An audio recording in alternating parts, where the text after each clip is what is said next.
தாமரை ஒரு சிறிய கிராமத்தில் வாழும் ஏழை குடும்பத்தின் சிறுவன். அவன் வயது 13. பள்ளிக்குச் செல்லும் வழியில் தினமும் பெரிய கனவுகளை சுமந்தபடி நடப்பான்.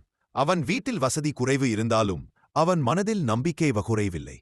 அவனுடைய அப்பா விவசாயி. மழை பெய்தால் மகிழ்ச்சி, பெய்யாவிட்டால் கவலை.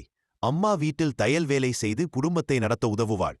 சின்ன பள்ளி முடிந்ததும் மாட்டை பார்த்துக் கொள்வதும் கண்ணீர் எடுப்பதும் அவன் தினசரி வேலை. இருந்தாலும் படிப்பில் மிகுந்த ஆர்வம் கொண்டவன். ஒருநாள் பள்ளியில் ஆசிரியர், நீங்கள் பெரியவராகி என்ன ஆக விரும்புகிறீர்கள் என்று கேட்டார். பலர் டாக்டர், போலீஸ், ஆசிரியர் என்று சொன்னார்கள். தாமரை மெதுவாக எழுந்து, நான் ஒரு விஞ்ஞானியாக வேண்டும். எங்கள் கிராமத்தில் மழை இல்லாத காலத்திலும் விவசாயம் செய்ய உதவும் கண்டுபிடிப்பு செய்ய வேண்டும். ஆசிரியர் தாமரையை பாராட்டி, உன் கனவு பெரியது, உழைப்பு அதை அடையும் என்றார். அந்த நாளிலிருந்து தாமரை இன்னும் அதிகமாக படிக்கத் தொடங்கினான். பழைய புத்தகங்களை சேகரித்து படித்தான்.